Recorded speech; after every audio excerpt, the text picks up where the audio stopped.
조합제 TV 시청자 여러분 안녕하십니까? 2018년 11월 6일 오후 6시가 넘었었습니다. 요새 해가 짧아져서 빨리 어두워집니다. 누가 등을 미는 것처럼 한 해를 마감하는 시간대로 들어가니까 좀 생각이 상당히 급해지기도 합니다. 조급해지기도 합니다. 문재인 대통령 그리고 문재인 정권이 촛불혁명이란 말을 자주 쓰는데 심지어 촛불혁명 정권이란 말까지 씁니다. 이것은 대단히 잘못된 것입니다. 이런 말을 쓰면서 정말 혁명적으로, 그것도 좌익혁명이겠죠, 이 사람들의 이념적 성향을 그대로 정리를 한다면 좌익혁명적 방식으로 국정을 운영하고 있습니다. 여기에 대한 책임을 어떻게 질지 참 걱정이 됩니다. 그런데 촛불혁명이란 말을 야당 시절에 쓰면은 그것도 문제지만은 집권자가 촛불혁명이란 말을 쓰면 그 자체로서 헌법 위반입니다. 자유민주주의의 반대말이 혁명입니다. 촛불혁명의 반대말이 자유민주주의입니다. 촛불혁명의 반대말이 법치입니다. 촛불혁명의 반대말이 헌법입니다. 또 촛불혁명은 이런 말 자체가 거짓말입니다. 한국에서 무슨 촛불혁명이 일어났습니까? 촛불 시위가 일어났고 그것이 반영되어 가지고 탄핵 절차가 있었고 헌법에 따라서 헌법재판소가 탄핵 심판을 진행했고 헌법에 따라서 대통령이 물러났고 헌법에 따라서 선거가 치러졌고 헌법에 따라서 헌법을 준수한다는 맹세를 하고 문재인 대통령이 취임을 했는데 거기에 무슨 혁명이 들어갈 여지가 있습니까? 헌법적 절차와 혁명이란 말은 반대말인데 자꾸만 촛불혁명에 비교를 하는데, 심지어 지난달에 문재인 대통령은 프랑스를 방문해 가지고 마크롱 대통령과 산보를 한 다음에 촛불 시위가 프랑스 혁명과 연결된다는 그런 글을 쓴 적이 있습니다. 저도 비판을 했습니다. 프랑스 혁명을 우상 숭배하는 사람들이 많아요. 한국에. 아니 세계적으로 많습니다. 프랑스 혁명은 두 가지 얼굴을 갖고 있습니다. 구체제를 폭력으로 뒤엎었습니다. 그 과정에서 어마어마한 피를 흘렸습니다. 동시에 그런 피 흘림을 통해서 자유, 인권, 평등의 소중함이 확인되었습니다. 두 가지 얼굴을 가지고 있습니다. 한 얼굴은 자유와 인권입니다. 다른 얼굴은 공포정치, 길로친, 단두대 이런 겁니다. 그러니까 프랑스 혁명을 잘 이해를 해야 됩니다. 프랑스 혁명의 나쁜 점을 받아간 것이 바로 공산주의입니다. 볼셰비키 혁명입니다. 1889년의 프랑스 대혁명의 동생이 1917년 볼셰비키 러시아 혁명입니다. 피의 혁명입니다. 오죽하면은 프랑스 대혁명의 주인공 중에 한 사람인 로베스피에르를 루소의 피로 물든 손이라고 했겠습니까? 프랑스 대혁명의 사상적 배경은 루소입니다. 루소는 지식인의 오만을 잘 보여주는 사람입니다. 지식인이 뭉쳐서 이 세상을 개조할 수 있다라고 생각한 겁니다. 그것은 하나님이 해야 할 일을 인간이 할 수 있다라고 생각한 거죠. 인간 개조, 사회 개조, 국가 개조, 여기에 따른 이상, 그것을 현실에 적용할 때의 부작용, 그것이 피로 나타났습니다. 루소의 제자가 로베스피에르입니다. 문재인 대통령이 이 로베스피에르 숭배자가 아니기를 바랍니다. 홍준표 자유한국당 전 대표가 요새 페이스북에 글을 쓰는데 짤막하지만 아주 심도 있는 글을 씁니다. 저도 문재인 대통령이 촛불 시위를 프랑스 혁명에 비유했을 때 비판하는 글을 썼습니다만, 오늘 홍준표 대표가 페이스북에 쓴 글은 상당히 깊이가 있고 시사점이 있습니다. 한번 소개를 해드리고 제가 좀 해설을 하려고 합니다. 스스로 로베스피에르가 된 문 대통령, 제목이 좀 불길합니다. 문 대통령은 프랑스 방문 시에 촛불 시위를 프랑스 혁명에 비유했습니다. 스스로 로베스피에르가 된 것입니다. 프랑스 혁명 당시 로베스피에르는 왕과 왕비를 비롯한 수많은 왕정시대 인사들을 기로틴의 이슬로 사라지게 했고, 기로틴은 여기는 기요틴이라고 그랬는데 단두대입니다. 문 대통령은 이명박 박근혜를 비롯한 지난 정권 10년을 부정하면서 100여 명 이상의 고위 인사들을 적폐청산에 미명하여 감옥에 보냈습니다. 그것도 모자라 아직도 민주노총, 정교조 등 혁명 전위대들과 친여 매체들을 이용해 적폐청산위원회를 만들어 한국 사회 전체에 대해 인민재판을 자행하고 있습니다. 이 문장이 정리가 잘 됐네요. 그것도 모자라 아직도 민주노총, 정교조 등 혁명 전위대들과 친여 매체들을 이용해 적폐청산위원회를 만들어 한국 사회 전체에 대한 인민재판을 자행하고 있습니다. 이것이 촛불혁명의 실체다, 이렇게 보는 거죠. 홍준표 전 대표가. 경제정책도 로베스피에르가 취했던 방식 그대로 시장의 기능을 무시하고 국가 갑질 경제, 국가 간섭 경제 정책으로 일관함으로써 프랑스 혁명정부가 폭망한 그 길을 그대로 가고 있습니다. 문 대통령 말대로 똑같은 일들이 시공을 초월해서 벌어지고 있는 것입니다. 나는 이 시점에서 테르미도르의 반동을 꿈꾸는 사람들이 한국에는 과연 없는지 묻고자 합니다.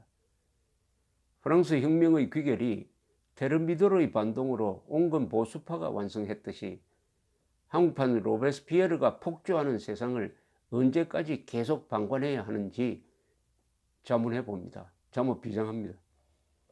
여기서 테르미도르의 반동이라는 것은 프랑스 혁명사에서 유명한 사건인데, 1789년에 프랑스 대혁명이 일어나고 루이 16세가 부인 마리 앙투아네트와 함께 도망을 가려다가 붙잡혀가지고 더욱더 흥분한 군중을 화나게 해서 두 사람 다 단두대에 처형이 되었습니다. 유럽 역사에서 혁명파가 왕을 죽인 게 이게 두 번째입니다.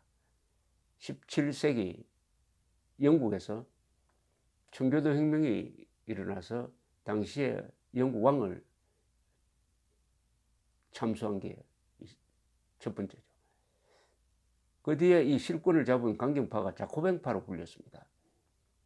자코뱅파도 또 내부 분열이 일어나가지고 당통 로베스피에르 서로 싸우다가 로베스피에르가 당통을 숙청을 합니다.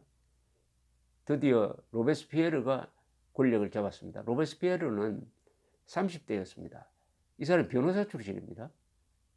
문재인 대통령과 공통점이 있네요. 홍준표 대표도 사법시험 출신자죠. 이 로베스피에르가 공포정치를 본격적으로 진행을 했습니다. 이 사람은 개인적으로는 청렴한 사람이었어요. 개인적으로는. 그래서 별명이 부패할 수 없는 사람이었습니다.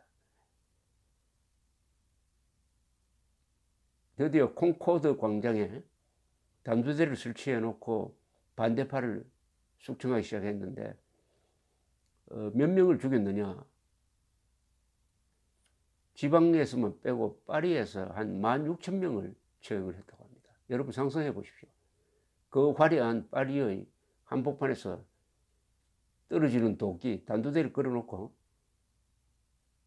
16,000명의 목을 날렸다. 그것이 촛불 시위와 무슨 관계가 있습니까? 촛불 시위 현장에 박근혜 대통령을 단두대에서 처형하자고 해가지고 모형이 한번 나온 적은 있습니다.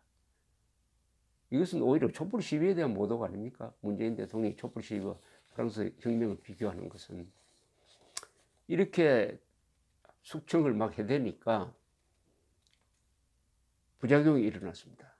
당시 로베스피에르는 공안위원회를 만들어가지고, 공안위원회를 뭐 요새 한국에 비교하면 뭐가 될지 모르겠는데 하여튼 검찰총장이 될까요?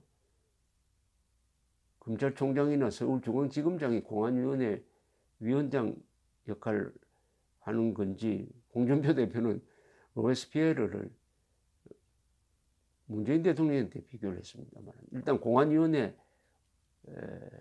의장으로서 공포정치를 주도하면서 당통도 숙청하고 피비린내 나는 숙청을 하다가 내부 분열이 일어났습니다. 내부 분열. 그리하여 1794년 7월에 온건파들이 작당을 해가지고 로베스피에르를 체포해서 로베스피에르를 그 단두대에서 처형해버렸습니다. 단두대에서 처형을 했습니다. 30대였습니다. 36살에 죽었습니다. 이것을 테르미도르의 반동이라고 합니다. 테르미도르는 혁명이 일어나니까 달력을 바꿨어요. 이 11월을 테르미도르 달이라고 하는데 그에 일어났다 해가지고 혁명력으로입니다. 프랑스 혁명력으로. 요새 우리 쓰는 달력으로 하면은 11월이 아니라 7월일 겁니다. 테르미도르의 반동이 1794년에 일어나가지고 그때부터 온건파가 집권하게 됩니다. 강경파가 피해 숙청을 하다가 거기에 대한 반동으로 그 다음에 온건파가 일어나서 이제 여러 가지 뭐 총재 시대를 거치고 대통령은 아니고 통령이 세 사람 등장을 하고 그 다음 나폴레옹으로 이렇게 넘어갑니다. 나폴레옹은 코르시카, 지금은 이탈리아 영토죠. 당시는 프랑스 식민지 코르시카에서 태어났습니다. 그래서 포병 장교가 되었는데 이 사람이 로베스피에르의 동생과 친했어요. 동생이 후견자였습니다. 로베스피에르가 숙청되니까 동생과 친하다고 해가지고 나폴레옹도 한때 투옥이 되었습니다. 잘못하면 단두대 이슬로 사라질 뻔했는데 다행히 사람을 알아보고 이 사람이 혁명의 마무리를 이상 방향으로 하게 되죠. 즉 1799년 나폴레옹은 군대를 동원해 가지고 500인회라는 일종의 국회라고 그러네요. 하여튼 해산시켜버리고 집권을 합니다. 세 사람이 통령이 생기는데 제1통령인 나폴레옹이 실권을 잡습니다. 그리고 1804년에 국민투표를 거쳐서 황제가 됩니다. 황제. 이걸 어떻게 보면 반동이라고 볼 수 있죠. 이 과정을 지켜보던 베토벤이 실망을 했다고 합니다. 나폴레옹이 황제가 되는 걸 보고. 이런 과정을 거치는데 1794년에 있었던 테르미도르의 반동이 있었습니다. 홍준표 씨는 로베스피에르의 공포정치가 결국 로베스피에르의 자멸로 갔듯이 문재인 정권이 주도하는 이른바 적폐청산이라는 한국 사회 전체에 대한 이민재판, 이게 심화가 되면은 반동이 일어날 것이다. 그 반동을 테르미도르의 반동이라고 했는데, 테르미도르의 반동을 온건 보수파가 집권해가지고 프랑스 혁명을 완성을 했다. 이렇게 높게 평가했군요. 거기에 대한 뭐 여러 가지 생각이 있겠지만은 공포정치에 대한 반동, 지금 이른바 적폐 청산에 대한 반동으로서 온건 보수파가 등장해가지고 이제 이 문제를 해결해야 된다 하는 생각을 홍준표 대표가 가지고 있다는 생각이 듭니다. 이 프랑스 대혁명은 그 대혁명 과정에 너무나 많은 피를 흘렸습니다.